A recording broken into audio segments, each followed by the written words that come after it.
es que el gobierno dio de baja la jubilación de privilegio de Cristina Fernández de Kirchner y también la pensión de Néstor Kirchner. Lo anunció el vocero presidencial Manuel Adorni en su habitual conferencia de prensa, mientras que desde los Estados Unidos el presidente Javier Milei afirmó: el que las hace, las paga.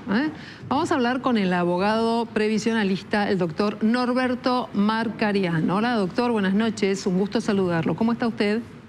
Hola, buenas noches, muchas gracias. Bueno, más allá de las lecturas políticas, la primera pregunta que se impone es si esta decisión de la Casa Rosada es legal o no. Bueno, yo diría, entre legal y política, yo diría, ¿es constitucional o es inconstitucional?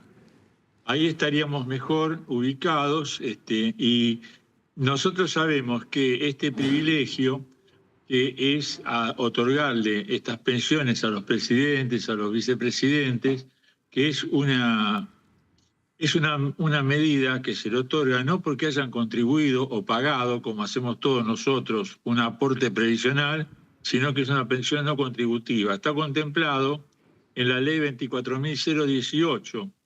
El artículo 29 es el que legislaría específicamente esta problemática. Dice que los beneficios de esta ley no alcanzan a los beneficios de la misma que previo juicio político o en su caso previo sumario fueron removidos por mal desempeño de sus funciones. Bueno, aquí lo que ocurrió fue que Cristina Fernández de Kirchner ya tuvo dos fallos judiciales penales conformes. Es decir, tuvo uno de un juzgado que la declaró culpable y después tuvo uno de la Cámara de Casación que también volvió a declarar culpable de malversación de caudales públicos. Entonces, como estos beneficios se dan a las personas que han trabajado en las altas funciones de gobierno, como lo es el presidente de la Nación, se les da en base a la honorabilidad que hayan desempeñado en su función política. Y el hecho de estar no solamente acusados sino sentenciados por haber malversado caudales públicos, ha movido a que el actual gobierno, que es uno de los poderes nacionales, haya declarado que a través de un acto administrativo, que no es el del presidente, sino que es justamente el órgano que otorga la pensión, decidió darla de baja. Bueno, entonces, doctor, ¿ahora qué pasa? Perdón, vuelvo a la misma pregunta. ¿Es constitucional o no es constitucional? ¿O es una muestra de poder? Eso lo van a decir, para mí, eso lo van a decir los jueces. Pero esto lo sabemos, pero dentro de su lectura, usted es un especialista. Prima facie. Dentro de mi lectura yo tengo que decirles que no hubo juicio político previo ni sumario administrativo previo, que es las condiciones que fija la ley. Pero cualquier órgano del Poder Ejecutivo siempre declara o hace resoluciones que a lo mejor pueden afectar derechos de ciudadanos comunes y también pueden afectar derechos de ciudadanos que tengan altos cargos públicos. Por ejemplo, en previsión tenemos los juicios de reajuste previsional en los cuales las personas no llegan a cobrar el 70 al 86% del monto que les correspondería si hubieran estado trabajando, de acuerdo a lo que ellos aportaron. Entonces, ¿qué hace?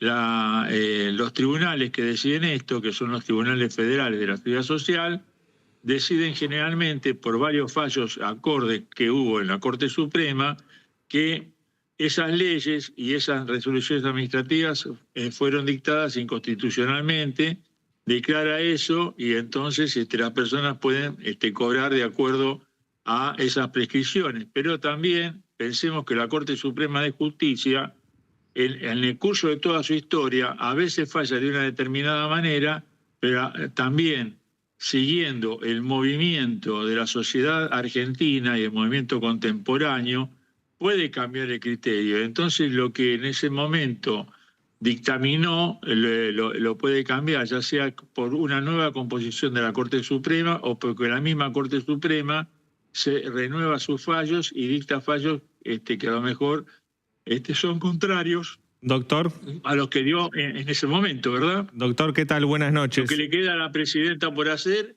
es hacer un reclamo. Ella puede hacer ahora en la parte penal ella puede hacer un recurso extraordinario y si le llegan al recurso extraordinario puede hacer un recurso de queja y si hace un juicio en el juzgado, en el foro contencioso administrativo federal de la Seguridad Social, el fallo le puede salir favorable como en contra, puede apelar, puede ir entonces a la Cámara, que está compuesta por 3 jueces, la Cámara le puede dar la razón o no le puede dar la razón, y si no le da razón también tiene el derecho de apelar a la Corte Suprema. De todos modos, quien va a decidir al final va a ser la Corte Suprema, pero que estamos ante un gobierno constitucional que ha elegido el pueblo, estamos ante 3 poderes del Estado que son independientes Doctor. entre sí.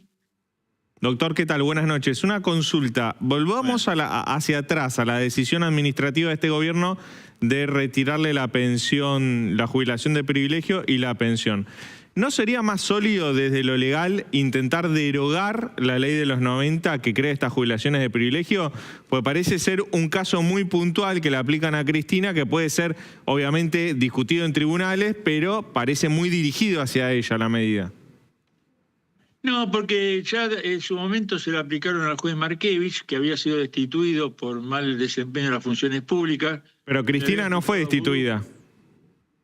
No, Cristina no fue destituida. Lo que dice usted está perfecto y está muy bien planteado porque ahora es el momento, sería el momento de estudiar esta ley 24.018 y en especial su artículo 29, porque el artículo 29, si bien parece preciso, también es un poco ambiguo, porque dice que está sometido a juicio previo, a sumario administrativo previo, juicio político previo, y a veces, mientras las personas están en el gobierno y ejercen actos de gobierno, resulta imposible de verificar todos sus actos de gobierno. Antes estaba el juicio de residencia, que lo tenía la persona hasta 10 años, podían hacerle un juicio de residencia. Eso se decayó, cayó, pero ahora yo creo que es mejor que si se estudia esta ley que se la reforme, porque no le permite en forma contemporánea a los ciudadanos verificar si los actos de gobierno de esa persona contemporáneamente a sus funciones fueron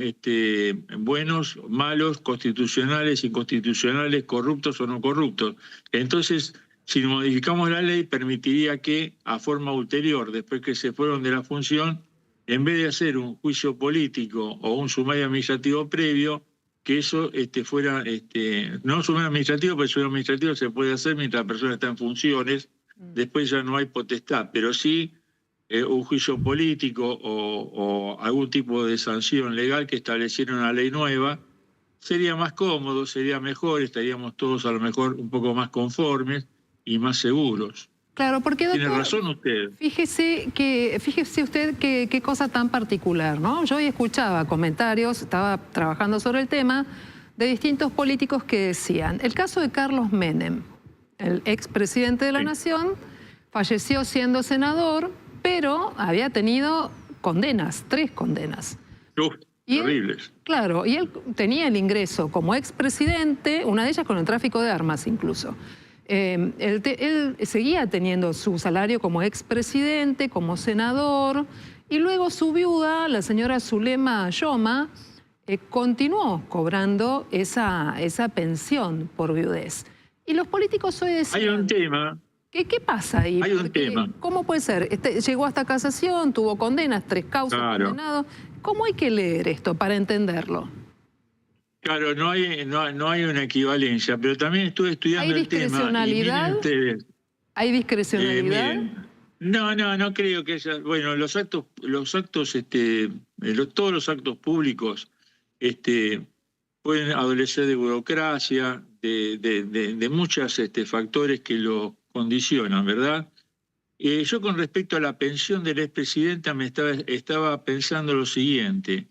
El marido de la presidenta, que también fue presidente, nunca fue juzgado por ningún tipo de delito. Entonces, como no hay antecedentes, no se puede decir que la pensión de él se podría derogar. Pero aparte, si cualquiera de nosotros somos acusados de un delito, somos procesados por un delito, y después alguien que está en esas condiciones se muere, automáticamente el Código Penal argentino lo sobresee, o sea que queda sobreseído, ya no va a ser nunca más culpable de nada, porque justamente murió en el camino. Entonces también estamos ante otra situación que va a haber, que, como dijo el señor periodista recién que está con ustedes, habría que estudiar esta ley, la 24018, y modificarla porque tiene muchas problemáticas que no están contempladas. Bueno, veremos si los legisladores entonces adoptan esta cuestión. En todo caso, siempre queda claro que una ley no se aplica de manera retroactiva y quedará para nosotros, queda allí en el aire, doctor, la pregunta de por qué a unos sí y a otros no, ¿no? Porque me parece que esto va en camino de judicializarse. En todos los actos de gobierno durante la historia de la República Argentina, siempre hubo actos administrativos de distinta naturaleza que después la Corte Suprema de Justicia convalidó o no convalidó. Acuérdense ustedes que la Corte Suprema de Justicia, hasta por seguridad jurídica, convalidó algunas normas que se dictaron durante los procesos militares.